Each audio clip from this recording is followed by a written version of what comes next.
ക്രിസ്തുവിൽ സ്നേഹം നിറഞ്ഞവരെ, ആഗമനകാലത്തിലെ മൂന്നാമത്തെ ഞായറാഴ്ചയിലേക്ക് നാം ഇന്ന് പ്രവേശിക്കുകയാണ്. പ്രത്യേകമാംവിധം ഈ ഞായർ അറിയപ്പെടുക ഗൗദാത്തെ സൺഡേ എന്നാണ്. സന്തോഷത്തിൻ്റെ ഞായർ. കർത്താവിൻ്റെ വരവിനായിട്ടുള്ള കാത്തിരിപ്പിൻ്റെ ദിനങ്ങൾ അവസാനിക്കുകയാണ് എന്ന് ഇന്നത്തെ ഞായറാഴ്ച നമ്മെ ഓർമ്മപ്പെടുത്തുകയാണ്. ഇതിലൂടെ ഇന്നത്തെ വായനകളിലൂടെയൊക്കെ നാം കടന്നു പോകുമ്പോൾ കർത്താവിൻ്റെ വരവിനായി സന്തോഷത്തോടും വിശ്വാസത്തോടും കൂടി നാം കാത്തിരിക്കണമെന്ന് തിരുവചന ഭാഗങ്ങൾ നമ്മെ ഓർമ്മപ്പെടുത്തുന്നു. ഇന്നത്തെ ഒന്നാമത്തെ വായനയായ യെശയ്യാ പ്രവാചകന്റെ പുസ്തകത്തിൽ രക്ഷകന്റെ ആഗമനത്തിൽ സംഭവിക്കുന്ന മാറ്റങ്ങളെ പറ്റിയാണ് പ്രവാചകൻ നമ്മെ ഓർമ്മപ്പെടുത്തുക.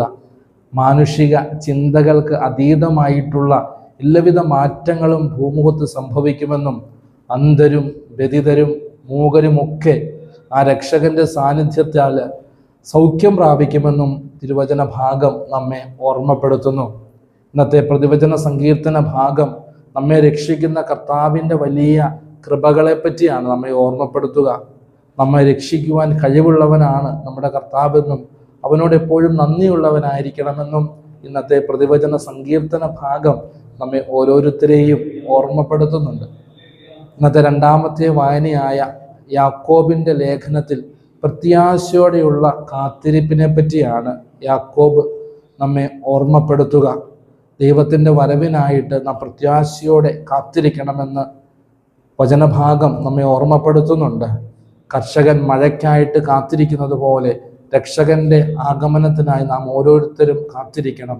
അവൻ്റെ ആഗമനത്തിൽ നാം എല്ലാവരും വിശുദ്ധീകരിക്കപ്പെടും എന്നുള്ള വലിയ സന്ദേശമാണ് ഇന്നത്തെ രണ്ടാമത്തെ വായനയിലൂടെ യാക്കോബ് നമ്മെ ഓർമ്മപ്പെടുത്തുക. ഇന്നത്തെ സുവിശേഷ ഭാഗത്തിൽ തൻ്റെ സംശയം ദൂരീകരിക്കാനായി സ്നാപകൻ തൻ്റെ ശിഷ്യന്മാരെ ഈശോയുടെ പക്കലേക്ക് അയക്കുന്നതാണ് നാം കാണുക. രക്ഷകന് വേണ്ടി നാം കാത്തിരിക്കണമോ അതോ വരാനിരിക്കുന്ന രക്ഷകൻ ഈശോ തന്നെയാണോ എന്നുള്ള സംശയമാണ് യോഹന്നാനെ ഇതിന് പ്രേരിപ്പിക്കുക. ഈശോയുടെ കാലഘട്ടത്തിൽ നടന്ന അത്ഭുതങ്ങളും അടയാളങ്ങളുമൊക്കെയാണ് യോഹന്നാനെ ഇതിനായിട്ട് പ്രേരിപ്പിക്കുക. ഇന്നത്തെ ഒന്നാമത്തെ വായനയിൽ നാം കാണുന്നുണ്ട് രക്ഷകൻ കടന്നു വരുമ്പോൾ സംഭവിക്കുന്ന കാര്യങ്ങളെപ്പറ്റി യെശയ്യാ പ്രവാചകനും സങ്കീർത്തനങ്ങളുമൊക്കെ പ്രവചിക്കുന്നതായിട്ട്. അവയൊക്കെ ഈശോയിൽ പൂർത്തിയാകുന്നത് കണ്ട യോഹന്നാൻ തൻ്റെ ശിഷ്യന്മാരെ ഇന്ന് ഈശോയുടെ പക്കലേക്ക് അയക്കുകയാണ്. പ്രിയമുള്ളവരെ, നമ്മുടെയൊക്കെ അനുദിന ജീവിതത്തിൽ കർത്താവിൻ്റെ കൃപകൾ കടന്നു വരുമ്പോൾ ആ രക്ഷകനായ ഈശോയെ നമ്മുടെ ജീവിതത്തിൽ ഏറ്റുപറയുവാനായിട്ട് നമുക്ക് സാധിക്കണം. ഈ രക്ഷകനാണ് എൻ്റെ ജീവിതത്തിൽ എന്നെ മുൻപോട്ട് നയിക്കുന്നതെന്നും എൻ്റെ ജീവിതത്തിൽ സംഭവിക്കുന്ന ഓരോ കാര്യങ്ങളും ദൈവത്തിൻ്റെ അറിവോടും അവൻ്റെ പദ്ധതിയുടെ പൂർത്തീകരണവുമാണ് എന്നുള്ള പൂർണ്ണമായ ബോധ്യത്തോടു കൂടി മുൻപോട്ട് പോകുവാനായിട്ട് നമുക്ക് സാധിക്കണം. പ്രത്യേകമാംവിധം കർത്താവിൻ്റെ ആഗമനത്തിനായിട്ട് നാം ഒരുങ്ങുമ്പോൾ സന്തോഷത്തോടെ പ്രത്യാശയോടെ അവൻ്റെ ആഗമനത്തിനായിട്ട് കാത്തിരിക്കുവാനായിട്ട് നമുക്ക് പരിശ്രമിക്കാം.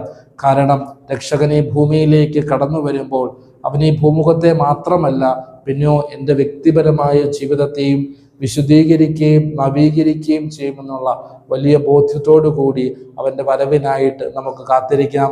ദൈവം നമ്മെ എല്ലാവരെയും സമൃദ്ധമായി അനുഗ്രഹിക്കട്ടെ. ഈശോ മിശിഹായ്ക്ക് സ്തുതിയായിരിക്കട്ടെ.